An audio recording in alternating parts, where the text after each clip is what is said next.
14일, 네, 일요일, 평화한 일요일 오후입니다. 저는 스피츠가 스펙을 이긴다의 저자 공미정이고요. 영화 이야기로 문을 열어볼게요. 추억의 스포츠 영화 이야기, 정모문, 그리고 이소룡의 작품들. 제가 정말 좋아하는 배우입니다. 네, 배우 이거 기억나시죠? 전 세계가 기억하는 진정한 영웅, 영원히 죽지 않는 이소룡. 네, 전설의 귀한 정모문하고 이런 포스터가 있더라고요. 제가 이거는 사진으로 올려드릴게요.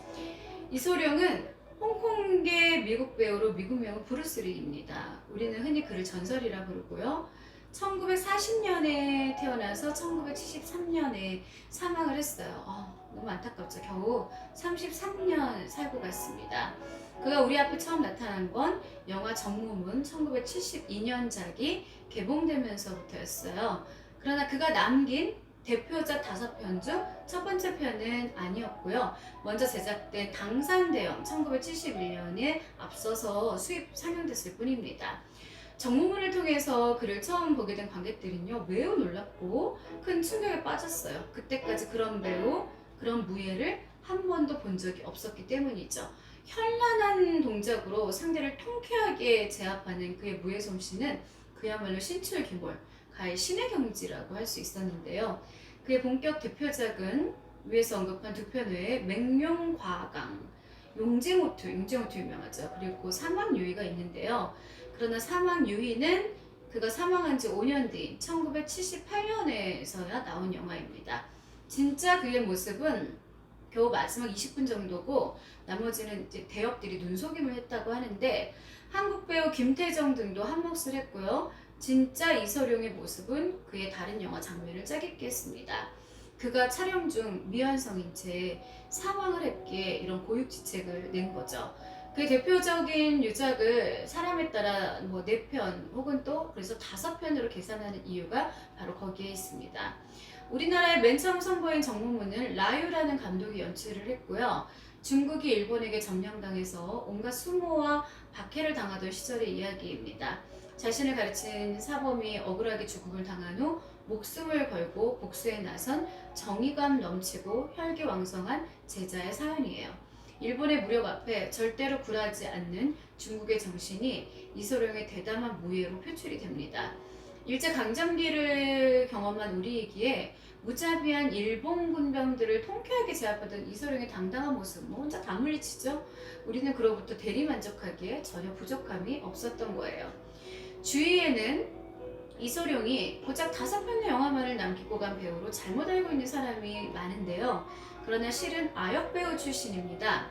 생후 3개월 만에 아버지의 품에 안긴 채 금문여 1941년작이고요.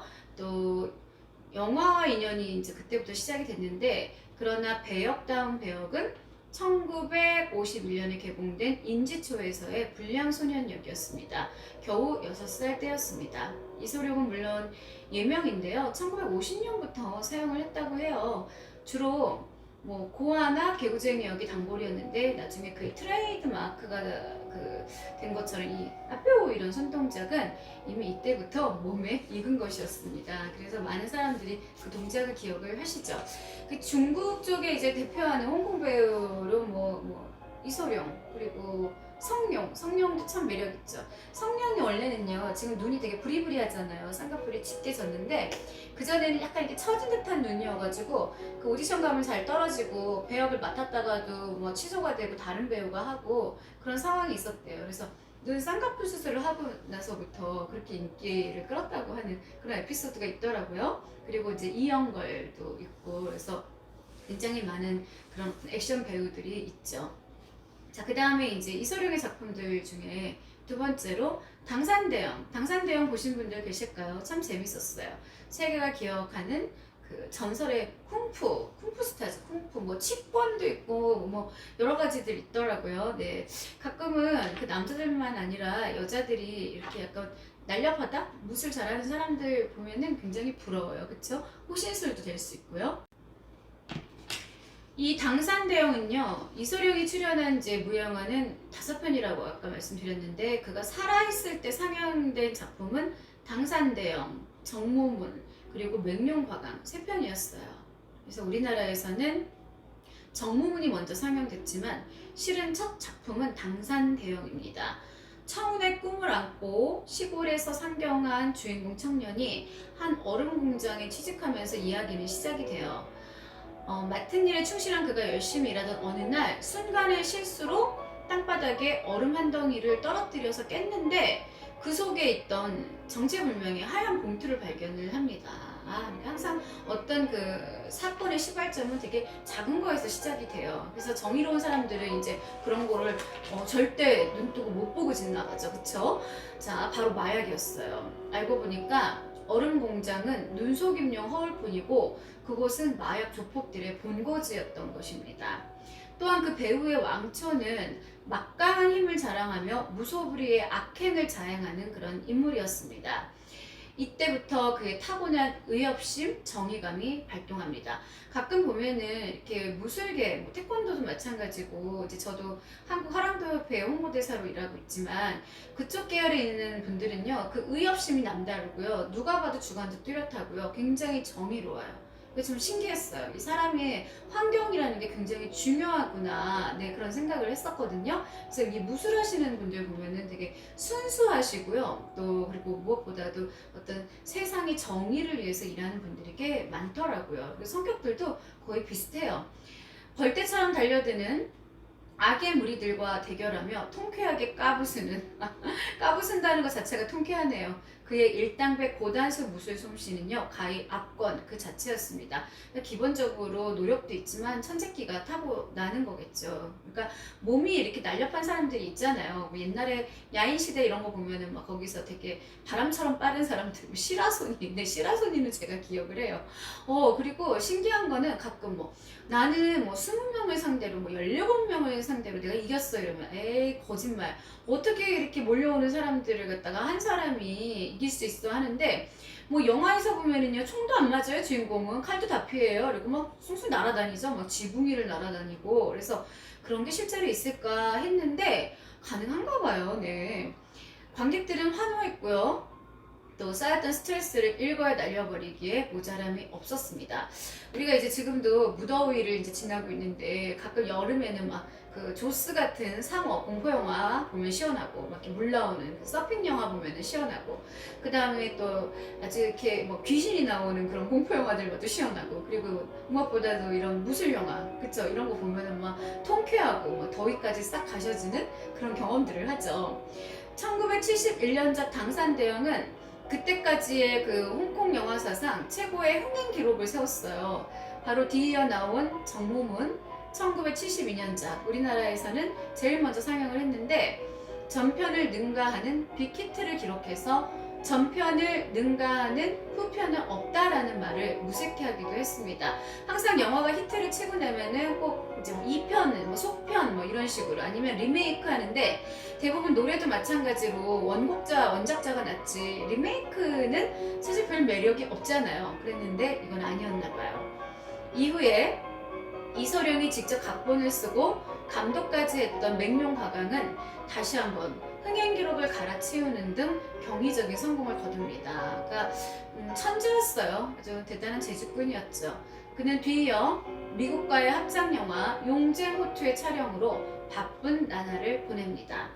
근데 피로가 누적된 걸까요? 영화 인생의 절정에서 그는 무너지고 맙니다. 그 사람은 기계가 아니기 때문에 우리가 적절하게 쉬어주고 또 적절하게 일을 하고 그래야 되는데, 뭐 물 들어왔을 때 노져라 이런 말 있는 것처럼 그냥 내가 항상 건강하고 나는 해냈으니까 하고 나의 정신력을 믿자 이렇게 되다 보면은 결과적으로는 막 과로 피로가 누적이 돼서 또 병이 생기기도 하고 그런 문제점들이 생기더라고요.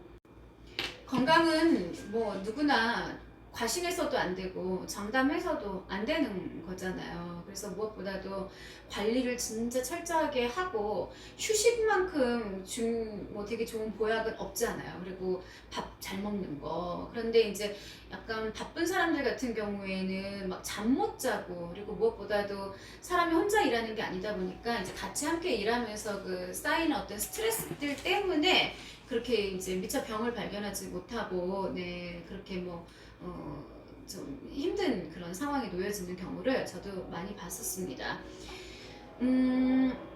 홍콩의 그 인기 여배우 그 정패의 침실. 자, 숨을 거둔 곳은요, 바로 이제 그곳이었다고 해요. 매스컴은 복상사라는 선정적인 기사를 쓰기도 했는데 참 사람들 나쁘죠. 사인은 뇌종양으로 판명이 됐습니다. 그러니까 얼마나 그 책임감 그리고 과도한 스트레스를 받았으면 그랬을까요? 네, 동양인으론 처음으로 세계적 스타가 된 전설적 인물 이소룡입니다. 이소룡을 모르는 사람 없었어요. 그쵸? 그는 60년대 이후 시들어버린 쿵푸 영화 붐을 다시 일으킨 영웅이었습니다. 그래서 세월이 엄청 많이 흘렀지만 저의 뇌에도 저의 가슴에도 이소룡은 새겨져 있어요. 외파리 검객의 왕후 이후 마땅한 대표 주자를 찾지 못했던 무협 영화의 명맥은 그로 인해서 다시 이어졌고 오늘날까지도 우리가 쿵푸 영화 하면요 주로 이제 홍콩 영화를 최고로 쳐주죠. 성룡, 원표, 이영걸의 액션 영화를 가능케 했던 것입니다. 그가 있었기에 그들도 이렇게 잘 활동하고 있는 거겠죠.